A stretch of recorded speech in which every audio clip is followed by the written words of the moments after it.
Elsewhere in the NFL, really busy Wednesday for running backs, specifically teams adding them. As you might expect, the Cleveland Browns got it started early Wednesday, re-signing Kareem Hunt, formerly of the Cleveland Browns. I think this was a foregone conclusion as soon as Nick Chubb unfortunately went down on Monday night against Pittsburgh. Kareem Hunt spent several years with the Cleveland Browns, was primarily Nick Chubb's backup, rushed for 1,800 yards during his 4 seasons there, and was looking for a job as recently as a month ago. So you lose Nick Chubb, it makes perfect sense for the Browns to call up their old running back and say, hey, we know we weren't really interested in bringing you back in the spring, but things have a way of changing in football. Would you like to come back and get a job? The deal is worth up to $4 million, so a nice opportunity for Kareem Hunt. He had visited with the New Orleans Saints and the Indianapolis Colts during training camp, so clearly at least some interest for Hunt's services before this happened. I think it makes perfect sense. It's honestly, once you get past the devastation of losing Nick Chubb, I think it's probably a best case scenario.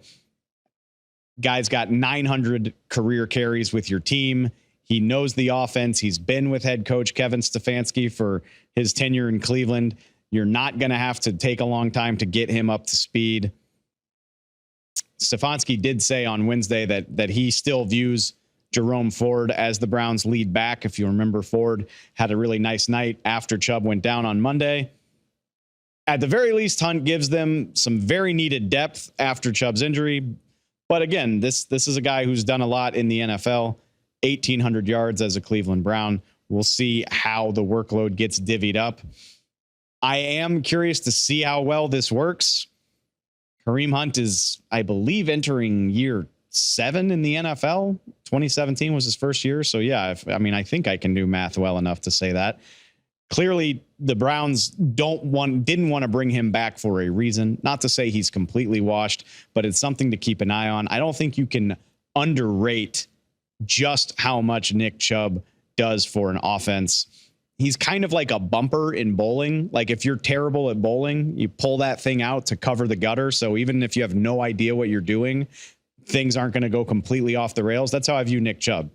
Yards after contact, making something out of nothing, finishing forward all the time. No offense to Jerome Ford and Kareem Hunt, but I don't know that they replicate that quite as well as what we've gotten used to from Nick Chubb, especially keep in mind that Jack Conklin, the Browns' fantastic right tackle, is out for the year. So your offensive line is compromised already. Like I said, I do think this is a best case scenario considering the injury. I'm just not sure how pretty it's going to look. And you keep in mind what we've seen from Deshaun Watson through 2 weeks of the season.